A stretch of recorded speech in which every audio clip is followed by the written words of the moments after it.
Today. I really appreciate it. I want to say thank you to Ray and Peter and everybody who put this together today. It's just started with a small idea, and I think it's kind of escalated into something that has become very powerful because I don't think we have this opportunity to talk to our community members from a point of having just a general conversation. So this is exciting for me, and I was just telling Jesse that he's like the fourth or fifth interviewee that I've had that has had this many interviews with him because I have been working with Jesse for some time, and as far as some of the things that he's been doing, I mean, it involved changing a county name from Shannon to Oglala Lakota County. I worked with him at OLC TV, and we did a number of projects together. And every time he's doing something, I'm always questions, and I'm so excited to get here today, here at Racing Magpie, have all you wonderful folks here, and I get to talk to Jesse again about this great film and what else he's got going on in his life, because a little birdie came to me and told me a couple other projects you're working on that I want to talk to you about too. So thank you guys all for having me, and Jesse here today. Thank you, Jesse. Oh, thank you, Arlo. Yeah. Thank you. Thank you.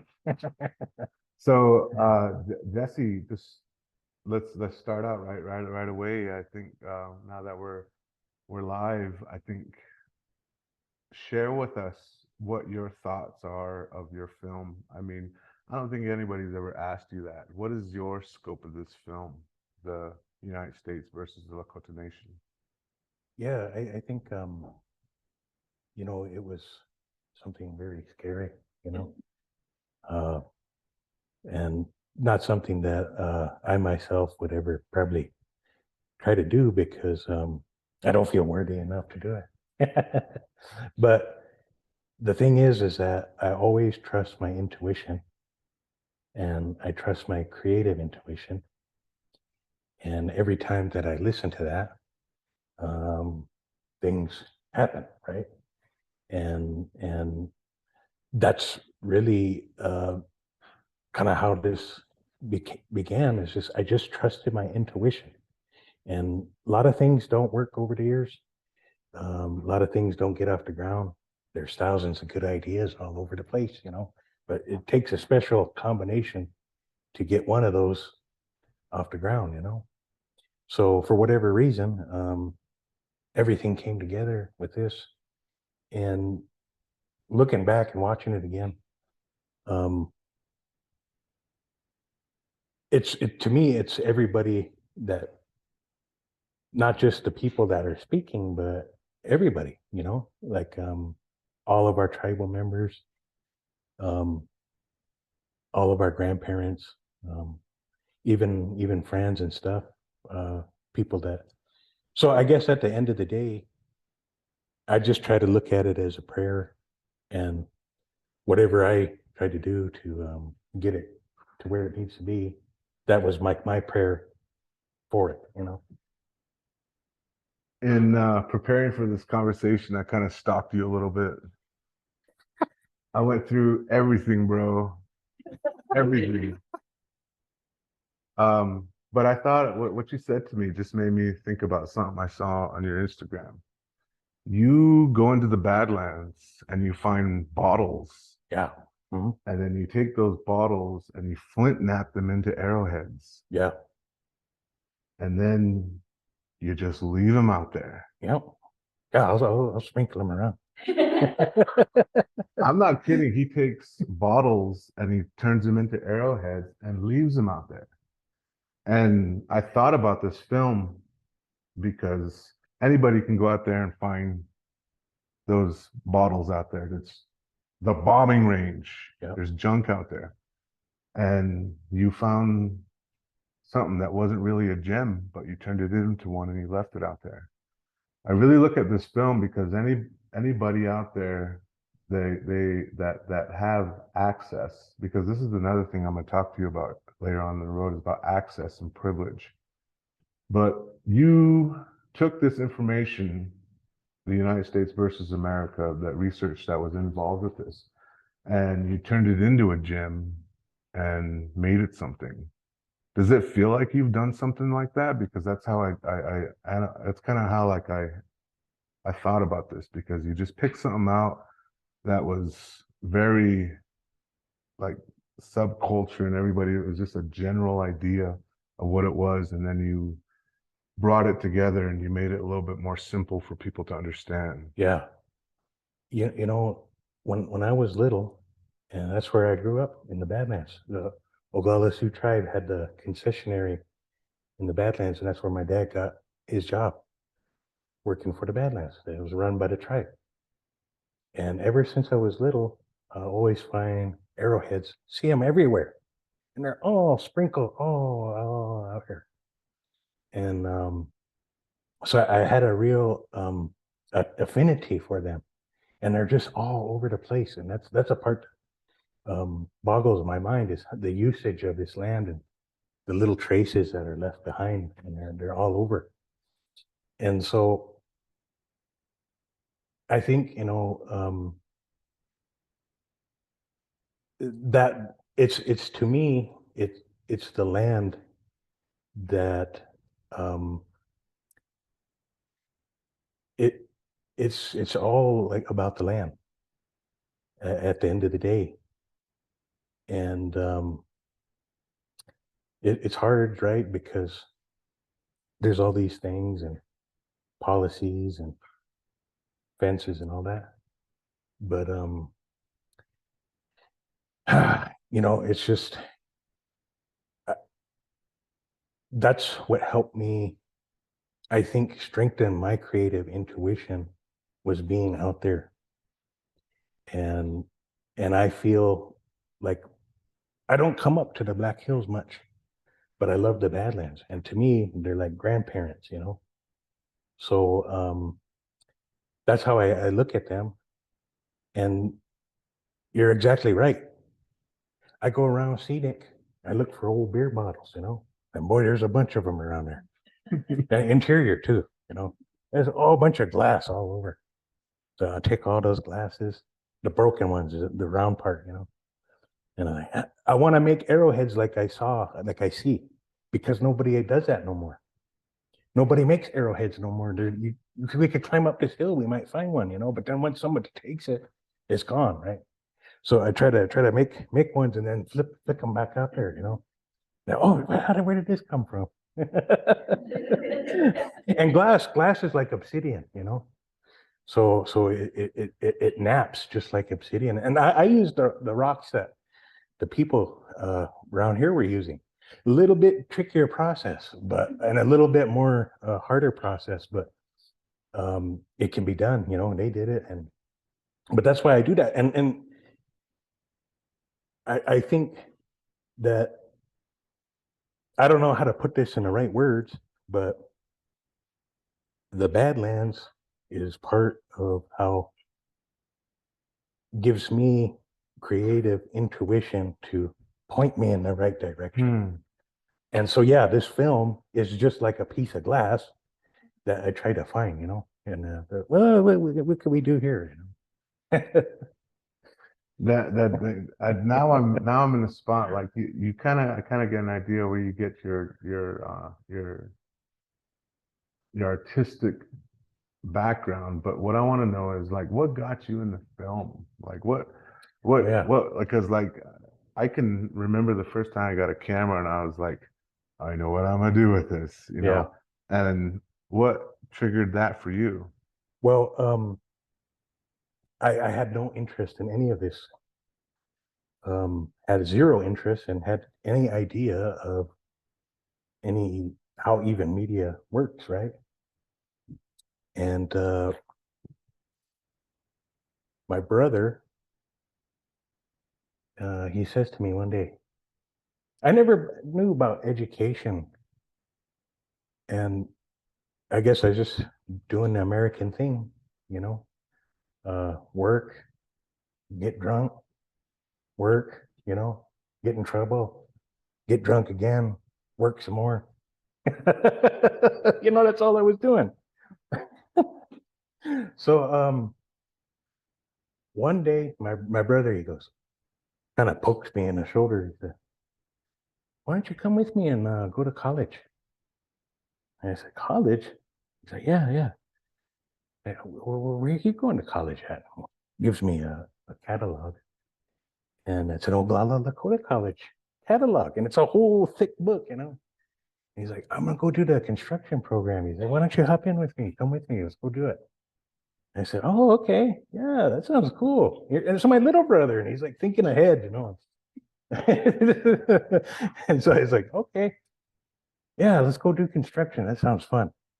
And then here I took that book he gave me, and we were driving to Wombly to Eagle Nest College Center. And we're driving, I had that book, and I said, I better take a look at this thing before we go inside. And I just flipped the book open, and the very first page that I looked at said television production program. And that got like a wheel spinning in my head. It's like, wait, what? You can help make TV? Why was that such a connection? I don't know, dude. I don't know. I never saw it coming. I never saw it coming. I just flipped open the page and it said TV production, and that sounded fun. What were you doing before that? Like what interest? I was just a maintenance man. Really? You Yeah, didn't, no camera, nothing? Nope. Never touched one. Never had an interest in it. Okay. And I just flipped that book open. I read that first page, and then I was like, man, so you could do this, you could, the stuff we see on TV, you could, how's that work, So that's how I got started. How old were you then? See, that was in 2005. So see, 82, 23. Yeah. So you just been roaming up until that point. Yeah. No, it was just and at the time my life wasn't very happy either. Because like I said, I was just, work and then watch football, that was it, So I didn't have a purpose really, I was just picking up after tourists out in the Badlands and fixing old pipes, So what was your first like project that you recall doing that you were like so realizing that you developed a passion for this? So it was at Oglala Lakota College, and our instructor, showed us a camera, and Tony was there, Tony Brave. And like, this is a tripod, this is how you turn that button on, this is how you make it look good, all this stuff, right? And like you said, when you got that camera, there was kind of this little power, right? It's like, this is an eye. And there's just something, but I didn't know what, It's like I took it outside, everything's all big, and all spread out, it's like, how do I do this, So it was a student project, and I think it was we had to interview each other in the class.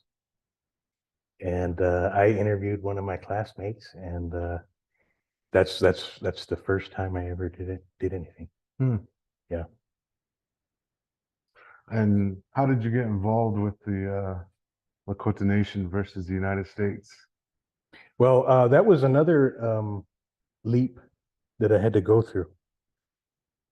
Remember when Trump won the first time?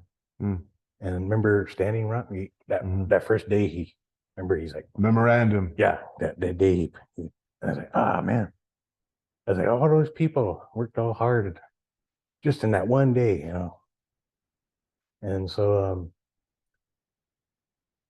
I decided I don't know what's going to happen, so I need to invest in myself.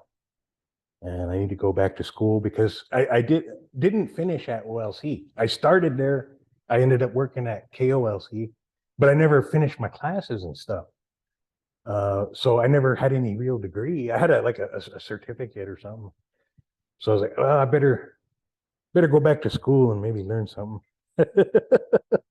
and so a friend of mine, she's a Hunka sister of mine. She lives in Eagle Butte, Standing Rock, Eagle Butte. And she said, Jess, come down to I live down here. You could come stay with me. And I was like, maybe, okay. Yeah, let's do it. So I went to the Institute of American Indian Arts, and that was really fun. That's how I got to know Mary's son, Austin. We'd play a lot of basketball together. And that's really, and my focus down there wasn't filmmaking. It was creative writing. That's what I majored in. And it was when I was down there that I got a call from a producer who saw a news article on the Black Hills land claim story in a newspaper somewhere. And that how, even though that landmark decision was made, right, what has changed since that has come? After like the people said no, like what has changed? You know, nothing has changed in like 40 some years, right? So yeah, I was down there probably playing. At first, I didn't want to do it. And I wanted to play basketball, you know. So I said, I'll play basketball. This is what's fun to me. We'll play basketball like an old day, you know. So talk about that a little bit, because like I don't think people really understand the measure of how you talk about you didn't want to do this initially. Yeah. And you also say along the way, in the times that I've interviewed about this, you didn't think you were the appropriate person. Yeah. Could you try to explain to everybody and kind of like guide them in a sense so that they can understand why this is such a major uptake? I mean, I see it. Yeah. Because I would never go near that story. Yeah, right. I don't. I don't got like 10 years of my life to, you know. Yeah, no. Yeah, and then you know, share with us that. That's why, you know, I had the same feeling, and that's what I told the producer that I would end up working with when he called me when I was down there at IAI, right in front of the library. I had my first phone call with him. And I said, and the reason I was hesitant because people have devoted their lives to the treaty and keeping the treaty relevant through all this time, right? They meet every year. They had a meeting the other day up here, you know? So, I mean, it's the United States that treats it like an old antique, you know? But here it's very, very much alive, right? On this side. Yeah. And so I said, I just don't want to touch that. People have devoted their entire lives to that and never got any acknowledgement and never got any recognition. Some of those people, we may never know their names that have carried this thing, right, over these generations. But there was one idea clicked in my head, Arlo, and that was, here is this guy as producer, right, who has no idea, has never even been to South Dakota. He's never, but yet he's interested. He's interested in this story. Is there a possibility that maybe someone else would find something interesting? And could we turn something, even though we'll never be able to recognize the entire scale of what we're trying to talk about here, right? But could we get a sliver of it somehow, or a thread of it? And so that's the idea that came to me. I was like, I know people around here are rarely, there's a lot of people that know this treaty can recite it without even reading anything. They can recite it right off the top of their head. So like, how can we try to build off of this curiosity that maybe people from not around here might be able to take it and consume it and not get defensive about it, or try to learn about it, at least in a small package that's consumable, you know? So and then it was like, I wait for the next thing. And the other next thing was, this seems like a right step. So I take that step, and then pretty soon. And so I just listen. Am I supposed to be here or no? And then everything just kept falling in line. Everything worked. And trust me, Arlo. Oh, I think it worked. Like 10, I've worked on 15 or so projects, never got off the ground, I know all of us. So I mean, it's just strange, and I can't even really put it into words because I don't know what exactly it is. So it's like a combination of forces that all came together. Yeah. Does Laura, the other director in this, kind of feel the same way? Yeah, she does. I would love to talk to her about it. Yeah. Laura, see, Laura is our editor too. And you know how we are. We get along as best we can, but sometimes we don't get along with everybody, right? And to do something, like to work together, is a hard thing, right? You guys all know it's hard. We don't get along, right? Sometimes. So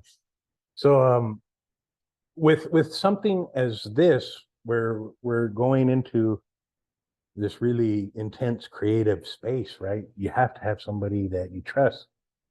You have to have somebody that you match with. And Laura, she's Italian, and she got the Seneca over in the eastern part. And when we met, we had an instantaneous bond. Like we almost knew each other, or almost could finish each other's sentences in a weird way. So that's how I knew that I got to keep going, because this was working. The little things that worked along the way just built on each other. Yeah. That's how I knew. Yeah. That's cool, man. And I really appreciate that too, because some things are just meant to be. And this project, when it came together, when I watched it, I mean, I recognized a lot of these stories within it. And I was able to relate to a lot of them just because of my own upbringing. I learned about some of these things that events and the particulars that built this film. And I guess whenever I started like looking at it as a whole, that was the genius part of it, because that's what I think is genius, is whenever you take something super complicated and you simplify it as best as you can for people to understand.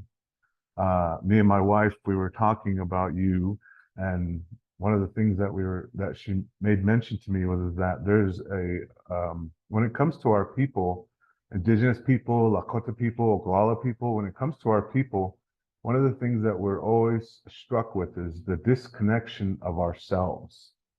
And a big chunk of that is our past, and our more recent past too at that. And we literally, our children just do not have the connection that the people at present had at that time.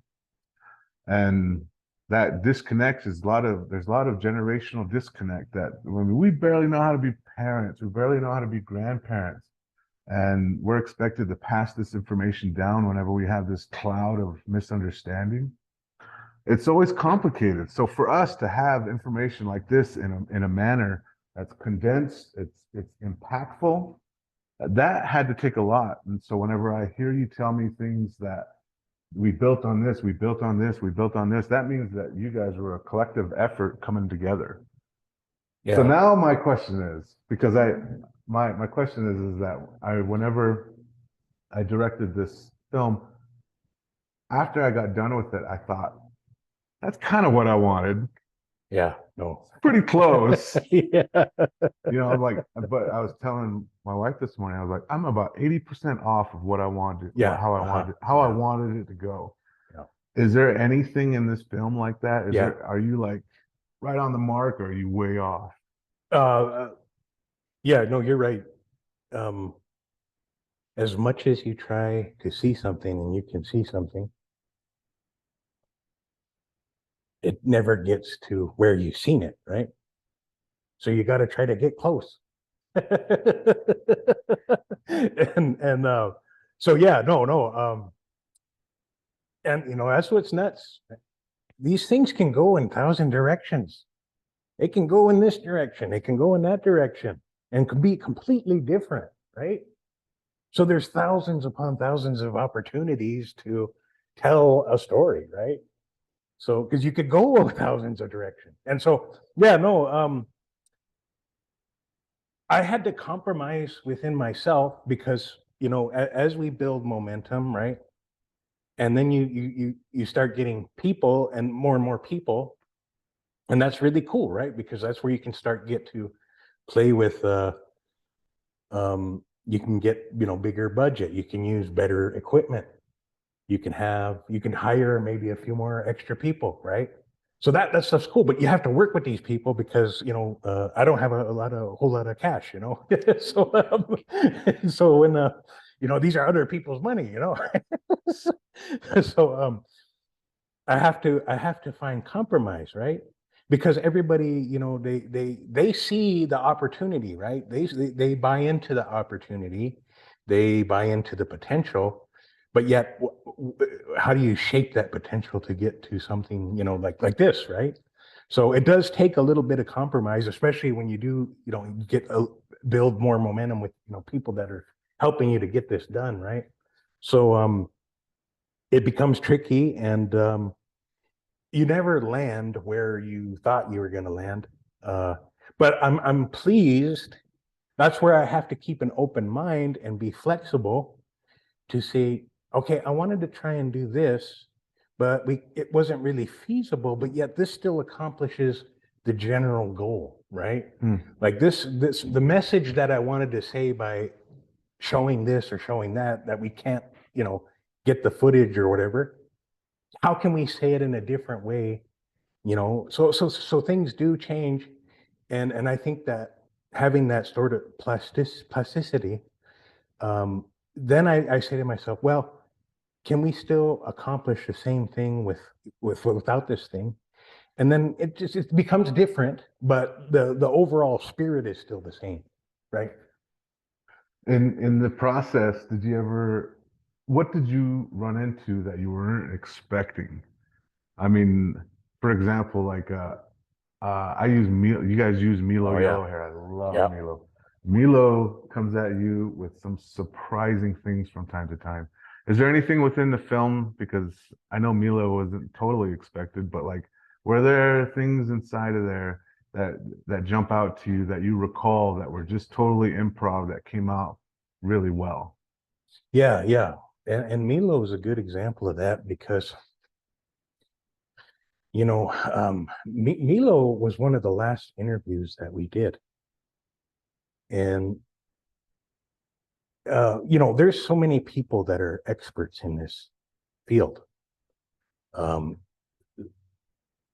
People that are, like I said, know the treaty really well. People that know law really well. People that know historians that know the court case really well, which was something we had to learn. We can't read. No, nobody teaches what happened and what was said in that Black Hills 1980 court case, right?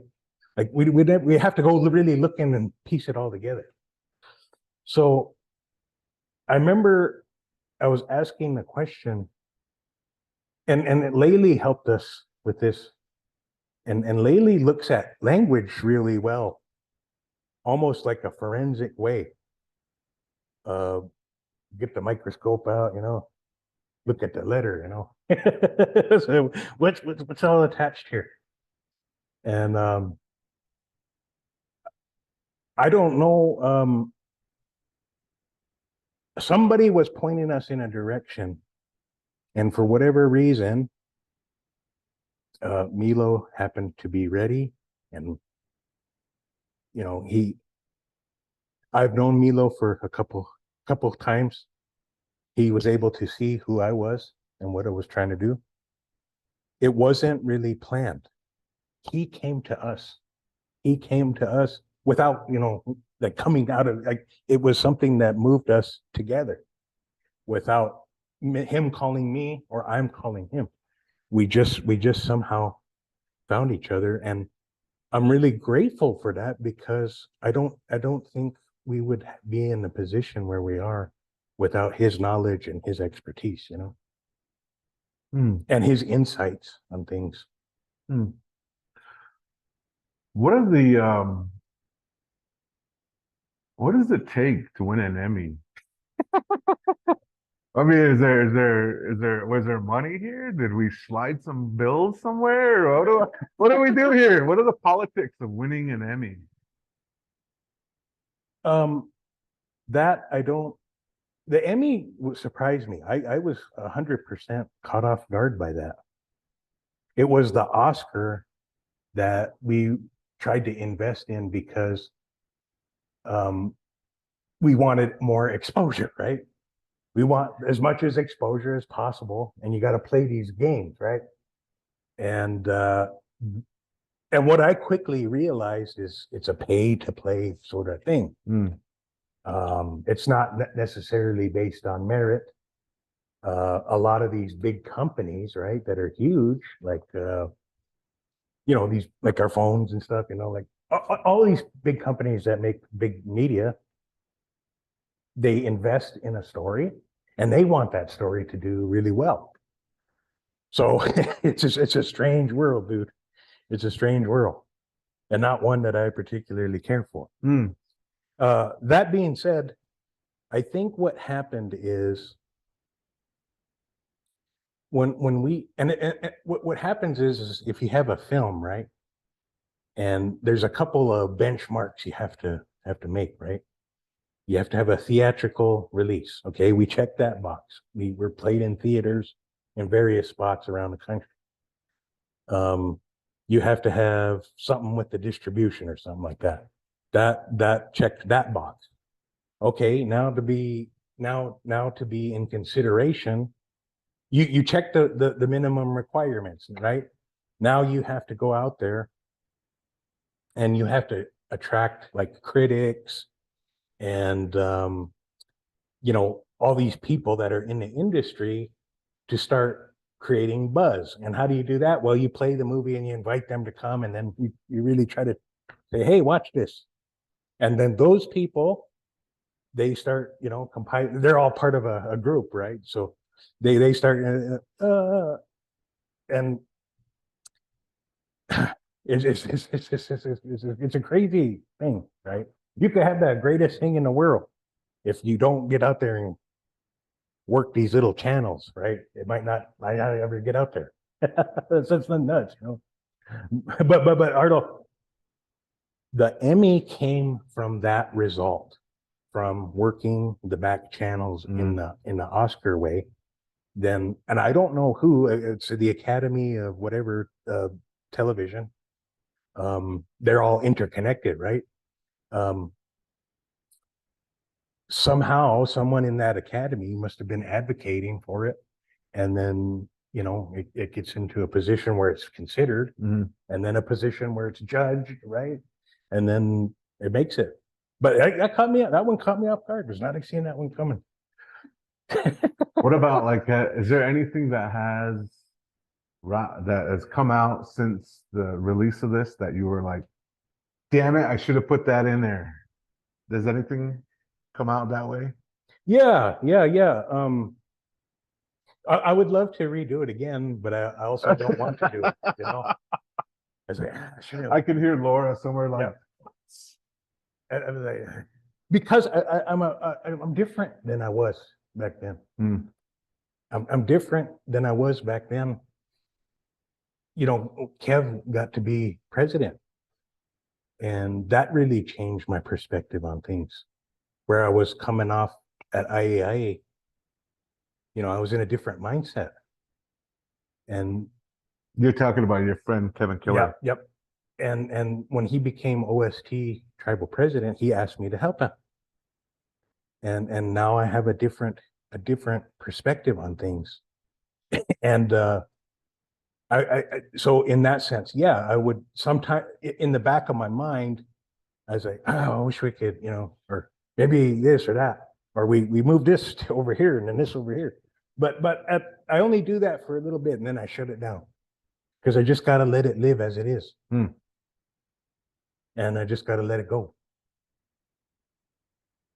As much, I mean, I haven't really heard anything negative about this film at all. And I've had some pretty good discussions over it. But what I was wondering was that has there been anybody to bring to your attention, hey, you forgot this, or this would have been better if you included this? Did you come into anything like that from anybody? Any criticisms that could have been valuable? Yeah, definitely had. And Sarah Eagleheart, Kevin Killer, and Jody Archambault, who are all producers on this film. That's what I love about the producers, right? Because they try to anticipate things. How can we look at it this way? How can we? They bring a lot of like reality. I'm off in La La Land half the time, so okay, we can't do this, all right. So, but we can make an adjustment here, and so they and then they also anticipate, is this hitting right? And you're never gonna ever get it 100% right. You're never gonna make 100% everybody happy. And the cool thing is that it's been overwhelmingly positive. And especially to audiences further and further away from here. I remember I was in Arkansas, and these little school kids, they wanted me to play for these little school kids. And boy, I'd be hard pressed if they knew much about, how things came to be here. And those little ones, man, they were pumped up for it. So they were like clapping and all that, and I was like, wow, that's cool. You guys are far away, but you're willing to see the merits of whatever. And the weirdest one was Palm Springs, California. And that was a really affluent white people that like film, right? So they're very wealthy. They're they have a lot of money, and some of these concepts, like capitalism or whatever, like they don't think about it in that other way. Like, hey, what do you mean? There's another way to property. You can have an economy that isn't based on gold. What? So it's a little hard, It's a little. You can see that but nobody's been like, that's way off base, nobody's said that. One of the things that I wondered about, because so as I watched this film, right away I thought, this needs to be in our schools because it's such a condensed version of what our relationship with the United States is. And when I say us, I mean indigenous peoples. We have such a sensitive relationship with the United States government. And it's such a weird position to talk about this, because I always thought, does there need to be a debrief film over this for our generations coming? Because whenever I recall growing up and realizing what had happened at Wounded Knee, I mean, it brought tears to my eyes. It hurts to talk about it because we have direct connection to those things. And in this film, you bring a lot of those to light. And if I was a young indigenous person that had no exposure to any of this, I would want to know how to deal with my frustration and anger.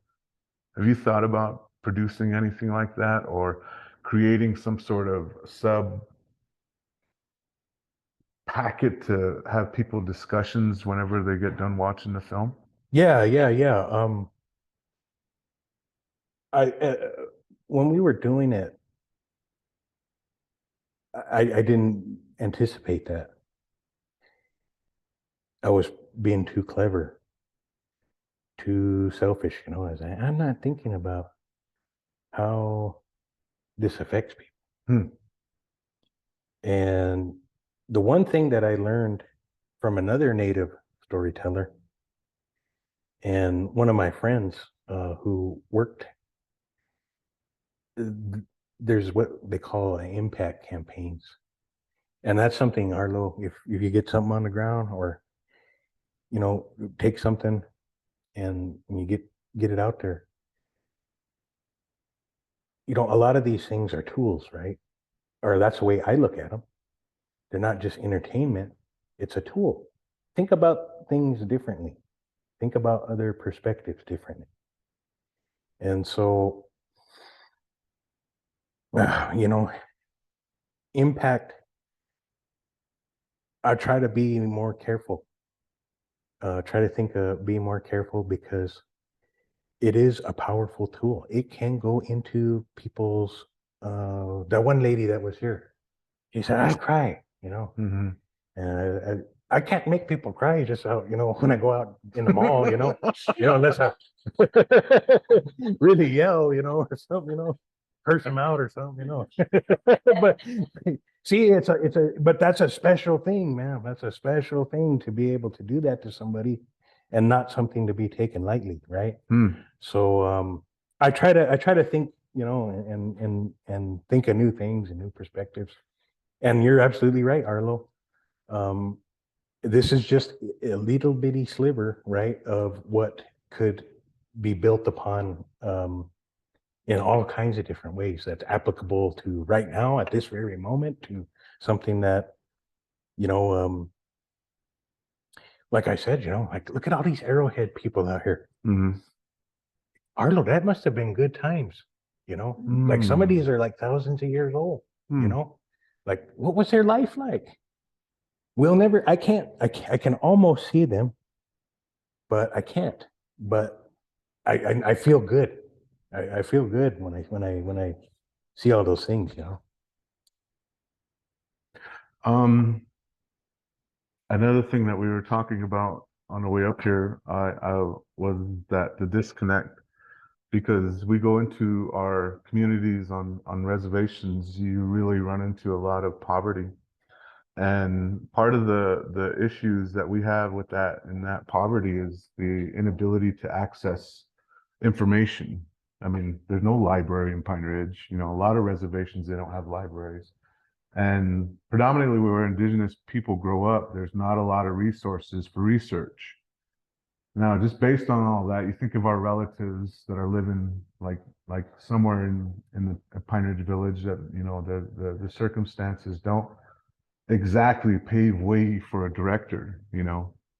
But I'm curious, is your ability to get here the same as somebody who lives in North Ridge and Pine Ridge? Yeah. Do they have the same access that you would have in order to make a film? Um,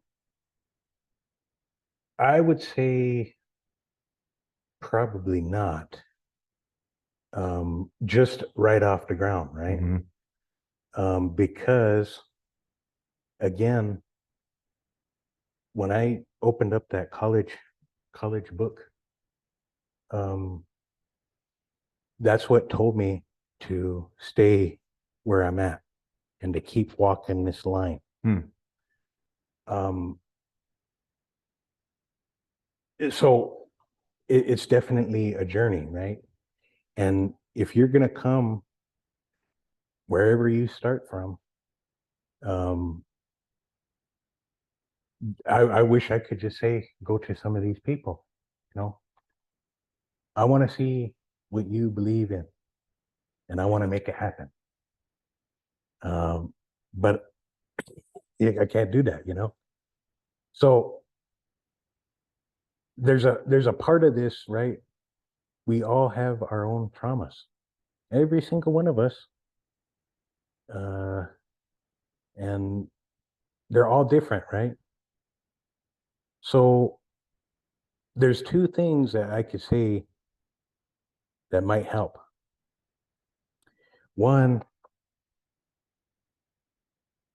one one of the best things I ever did was get sober and quit drinking, quit partying. Was that a problem for you? It was a part of my life. It's a part of our American lives, right? Let's go have fun, football, you know, pizza, football, let's go.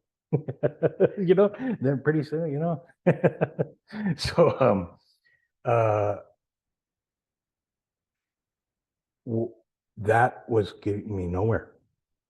And it was almost going in the opposite direction. I was doing things and opportunities were coming to me that way, but it was in the opposite direction. And what I mean by opportunities, next thing I'm in the back of a pickup truck and then flying out because we're driving around like idiots, That's an opportunity, but it was a negative one. I feel like you're gonna have a backstory of memoirs that were like, don't let your kids read this part. So I will say, I don't think I would even be here, Arlo, if I didn't quit drinking, no drugs, and try to live, very simply. I don't do a whole lot of stuff, I don't, whenever these things come up, like these events and stuff, like I don't try to put myself out there in a big way or try to say that I'm better or special than anybody else. I just try to be quiet and learn some of these things that some of these old folks that we know around here. Just try to listen, try to act like them, even if I can't be like them. I try to act like them. And I think that if you can, and I don't know what that is that like a spiritual or another kind of knowledge that we don't get in school, right? No, but I mean, some of our people know that knowledge, but like in the mainstream stuff, like nobody talks about that, right? You mean like humility? Like if we went to Rapid City, or like one of these schools, like in my high school, for example, like nobody ever said, if you try to, set good intentions out and you try to help, good things will come to you, but you gotta prepare you gotta be in the right spot. If you're not in the right spot, it's not gonna go good. So, but nobody teaches that. I mean, in some parts of the world, some people around here know that, they know that. Some of the old folks, grandmas and grandpas, they say those sort of things. But when you go like,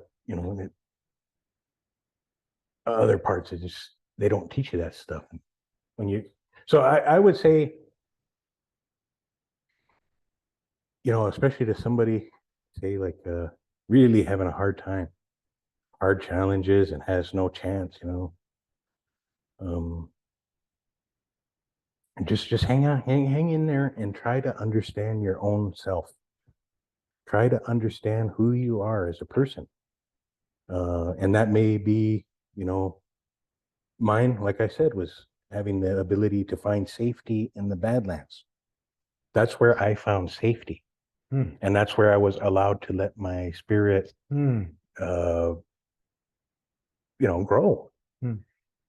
If there's not safety, it's not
wanted us to look at language, which she took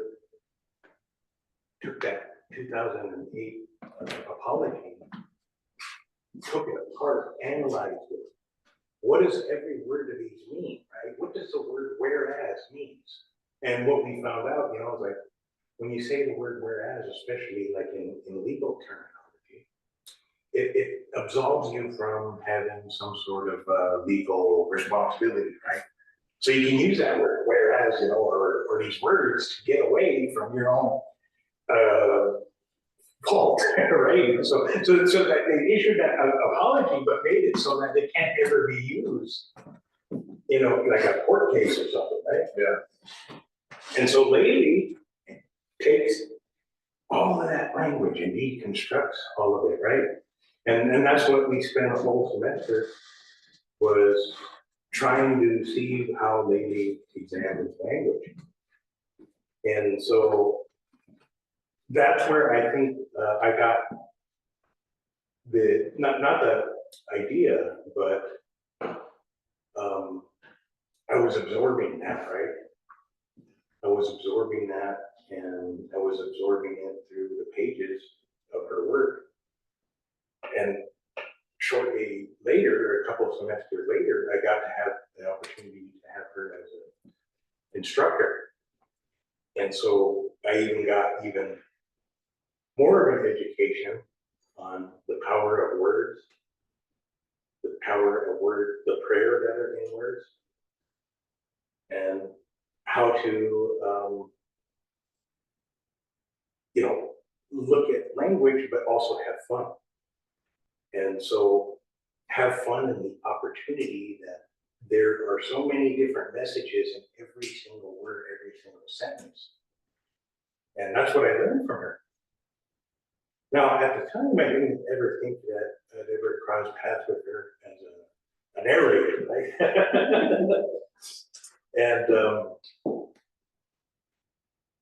And see, you know, we were looking at, you know, how can we have a thread that leads us through a lot of the story. And I think it was Laura who also had we were trying to find the ingredients, right? The ingredients. What are the ingredients to put in this stew? And there was a copy of Whereas. And somehow, you know what? I'm just going to try and cut a scene using this a recording of a lady that she gave in some college center.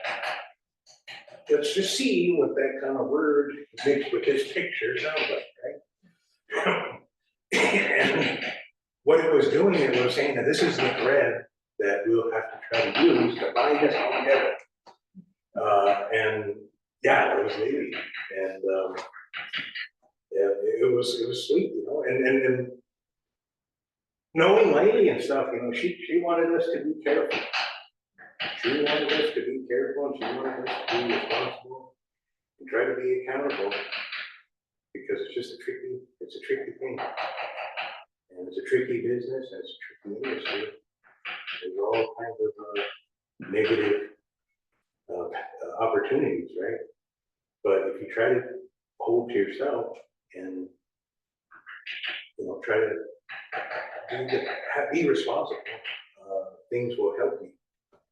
And that's how her work helped us. Anybody else?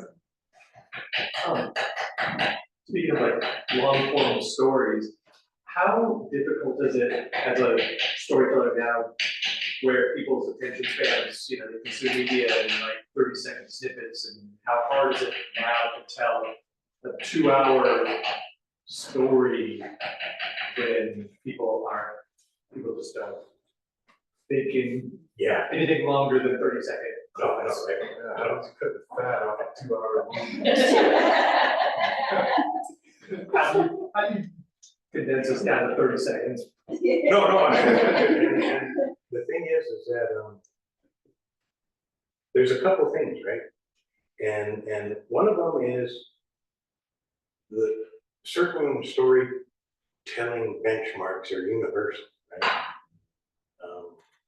You can see similarities to like a lot of Lakota orators, storytellers, and other storytellers across the world. Right? They kind of have these certain benchmarks that they hit when they, convey those things, right?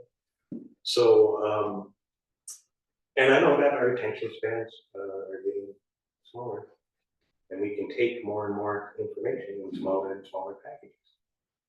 But I think that if you can still try to hit those, whatever those ingredients are for an effective story,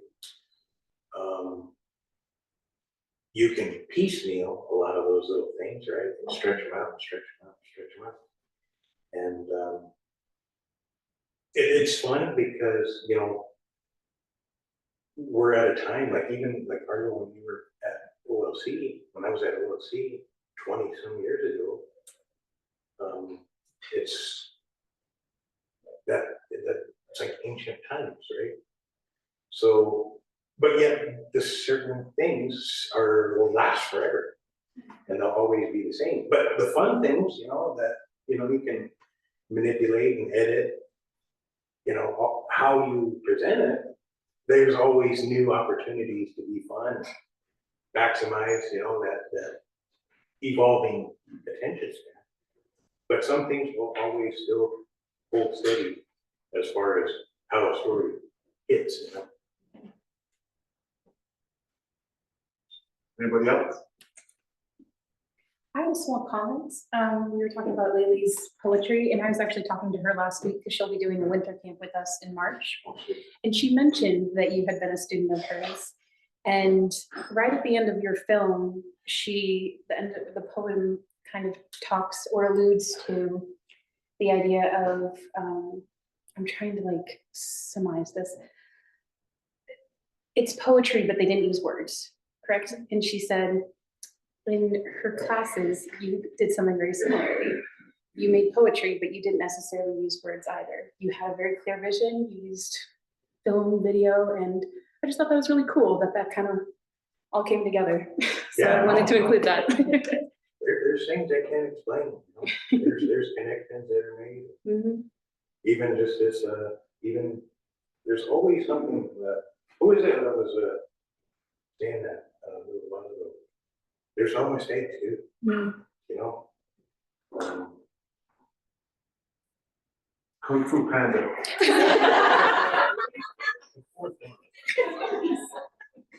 Pretty sure that was it. There's an elder in there that said that. Yeah. No, dude. I mean, there's something. That's what makes me feel good, because you got a lot of bad news, right? Mm. And there's things can be bleak and doom and stuff, but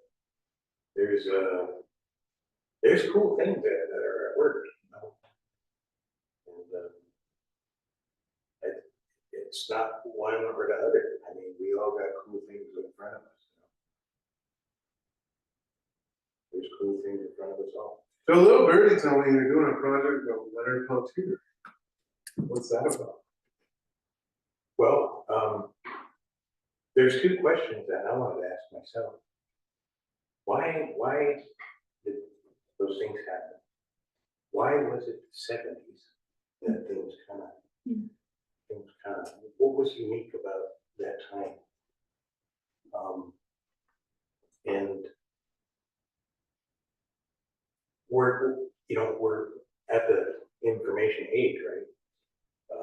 I can pull up hundreds of pages of FBI files on my phone.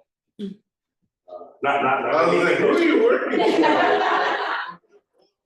Not anything classified. They're all declassified, and they're all public information. Oh. So nothing sneaky going on. This is the wrong place to say informative.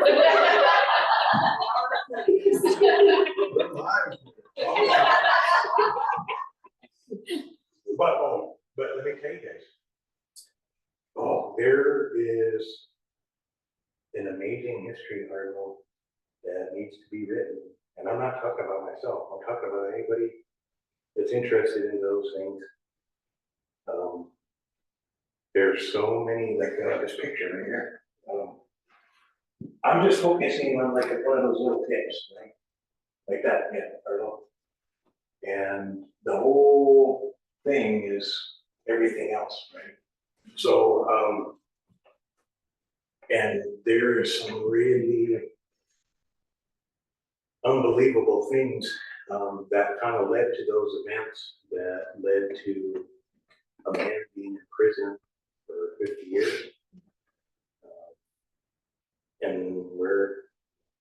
And it's all been researched, it's all been studied, it's been filmed once or two times over.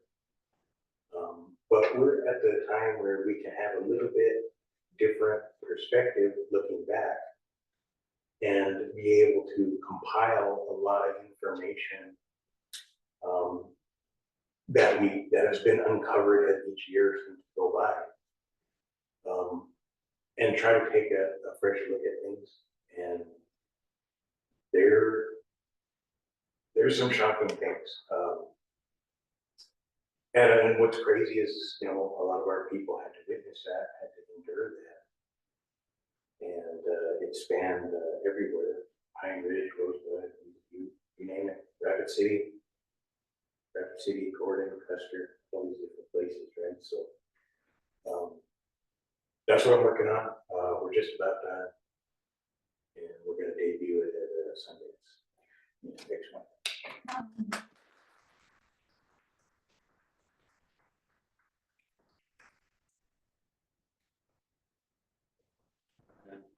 Well, I just wanted to tell everybody thank you again. And, Jesse, is there anything to add here till end? No, I'm just real thankful. Again, when you give somebody your time, that's the greatest gift you can give somebody. So I'm really honored that you guys came. Thank you, Arnold, for guiding us through. Right on. Thank you. Thank you. I'll have that.